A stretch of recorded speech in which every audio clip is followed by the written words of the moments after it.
खान साहब को गिरफ्तार करते वक्त उन्होंने खुद उनको कहा कि मैं चेंज करके आता हूँ। ये उनके पीछे कमरे में गए, जो कमरा बुशरा बीबी का था उसका दरवाज़ा तोड़ने की कोशिश की और उसमें घुसने की कोशिश की। बुशरा बीबी का जो मोबाइल फ़ोन है वो अपने साथ ले गए। घर में कोई ऐसी डिवाइस लगाई है ज़मान पार्क में कि जिसकी वजह से ज़मान पार्क में कोई आदमी न इंटरनेट इस्तेमाल कर सकता है, न कोई शख्स जो है मोबाइल पे कॉल कर सकता है। चले गए हों, अभी तक ये ढूंढ रहे हैं लेकिन इनको मालूम नहीं हो रहे हैं कि ऐसी क्या डिवाइस है। खान साहब को जब ये बाहर निकले हैं तो उन्होंने ज़बरदस्ती उसके मुंह पे कपड़ा डाला है जो दहशतगर्दों के मुंह पे डाला जाता है। खान साहब ने कहा ये कपड़ा मेरे चेहरे से हटा दें कि जी इसकी इजाज़त नहीं है। खान साहब को गिरफ्तारी प्रैक्टिकली उन्होंने दोनों बाजुओं से पकड़ के उसको गेट की तरफ ले गए। जब खान साहब को यहाँ अटक जेल में लाया गया तो जिस कमरे में रखा गया है उस कमरे में रात को मच्छर और अशरातुल अर्ज की परमार होती है और सुबह जो सफाई करने वाला 2 दिन से आ रहा है वो ये करके जाता है कि वहाँ पे कोई मीठी चीज़ फेंक लेता है ताकि चूंटियाँ आए। ये अवामिल हो रहे हैं चेयरमैन पीटीआई के साथ। बदबूदार कमरा है जिस पे रोशनी और हवा की एक्सेस नहीं है। ये चक्की है। जेल में नेवल में ऐसे चक्कियां जो हैं वो दहशतगर्दों के लिए और सजाए मौत के कैदियों के लिए होती है।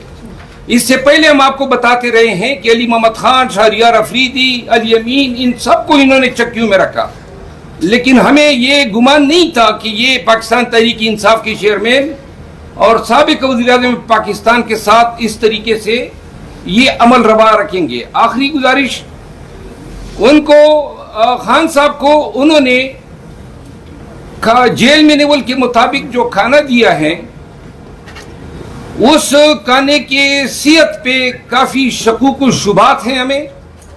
हमने इस हवाले से नईम पंजोता साहब के बियाफ पे मैंने रिट पिटीशन दायर की इस्लामाबाद हाई कोर्ट में कि जो सियासी अकाबिरीन हैं, एडीज हैं पॉलिटिकल खान साहब के, उनकी बेगम, उनकी बहनें, उनके वकला और उनके मुआलिज को जो है विजिटेशन राइट्स दिए जाएं। कल वो केस लगा हुआ है chief justice Islamabad high court के सामने। आखिर में मैं ये अर्ज करूंगा कि खान ने आज जो हमें मैसेज दिया है और जो नईम पंजोता साहब की तरफ से हमें मिला है, बाई नेम एक को दिया है और उन्होंने कहा है कि आप सब ने और डट के खड़ा होना है और जो है आपने हौसले के साथ इस फिस्तैयत को फाइट करना है। तो जो शख्स खुद जेल में इन हालात में नजरबंद हो और वो औरों को हौसला बाहर भेज रहा हो, आप उसकी अपनी इस्तेकामत और मजबूती का खुद अंदाजा लगा सकते हैं। तो रात को 12 बजे मैसेज आया और बाद में एक कॉल आई। उन्होंने कहा जी कि आप 12 बजे कल आ जाएं।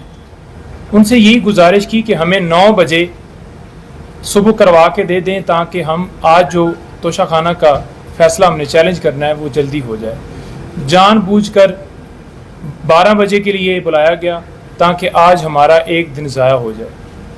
12 बजे मैं वहाँ पहुँचा। 12:30 बजे उन्होंने कहा कि अब 12:30 बजे आप आ जाएं।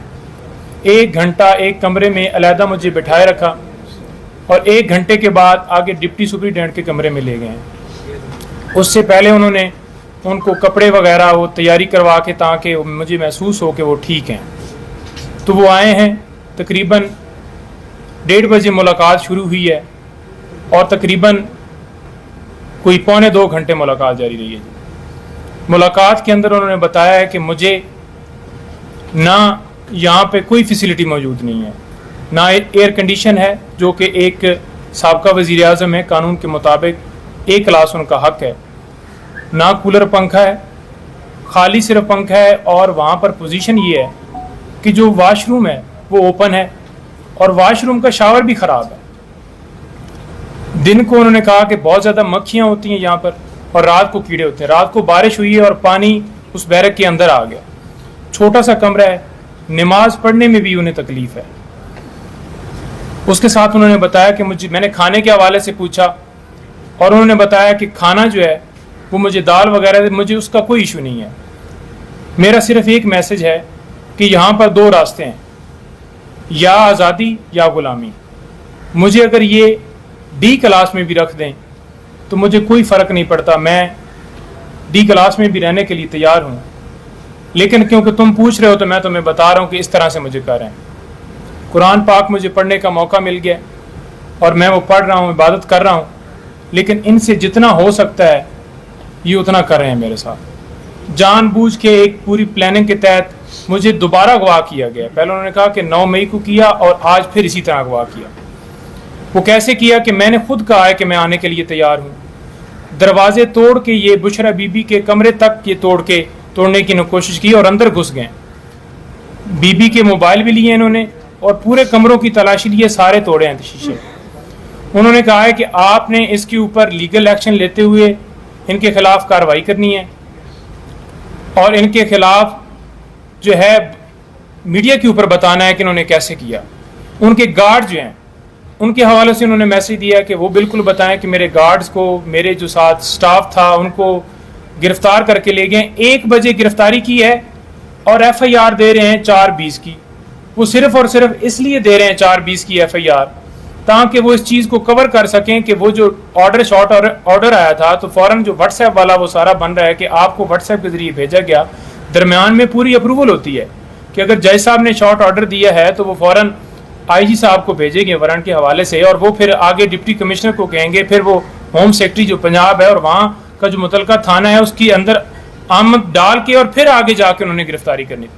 100 बंदा, इससे ज़्यादा लोग थे और उन्होंने कहा कि मुझे वहाँ से पहले उन्होंने कहा कि आपको अडयाला जेल लेके जाना है। फिर रास्ते में इनका प्रोग्राम चेंज हुआ क्योंकि वहाँ पर A क्लास और B क्लास नहीं थी। C क्लास में लाने के लिए इन्होंने जानबूझ के यहाँ पर मुझे ले आए। मुझे कोई ना मोबाइल की एक्सेस है, ना वहाँ पे मुझे कोई जो TV लगा हुआ है कि मुझे पता चले कि हो क्या रहा है, ना वहाँ पे अखबार आने देते हैं। तो किसी हवाले से कोई जो बुनियादी सहूलियात हैं वो वहाँ पे उन्हें अवेलेबल नहीं। तो लिहाजा आज उनकी तरफ से बिल्कुल खुला मैसेज है कि मैं हर तरह से तैयार हूँ। जितनी जेल मुझे सारी ज़िंदगी भी रहना पड़े मैं रहने के लिए तैयार हूँ। लेकिन उसके साथ साथ हमने वहाँ पर एक एप्लीकेशन भी फाइल कर दी है आज सुप्रीडेंट साहब को, जो कि कल शेर अफजल मरवत साहब ने आज एक पटिशन फाइल की है, हाई कोर्ट में लगी है। उसी के तरह की एक एप्लीकेशन सुप्रीडेंट साहब को की है कि जो पार्टी के सरबराहान हैं या लीगल टीम है और डॉक्टर, अभी तक कोई डॉक्टर जो है हमारी तरफ से वहाँ पर उसको एक्सेस नहीं हुई, सिवाय मेरे कोई बंदा वहाँ पर मिल नहीं सका। वहाँ पर उन्होंने इस तरह से हिसार बनाया हुआ है कि मुझे पुलिस वाली गाड़ी में गेट से लेके गए और 1 किलोमीटर पैदल चलाया वहाँ पर और मेरी तस्वीरें खींचते गए जगह जगह पे। फिर मुझे जाके उन्होंने मुलाकात करवाई 1 घंटे के बाद। ये सूरत हाल थी अंदर की। मजीद मैंने इससे पहले वीडियो के अंदर सारा बताया, शाह साहब भी मौजूद हैं।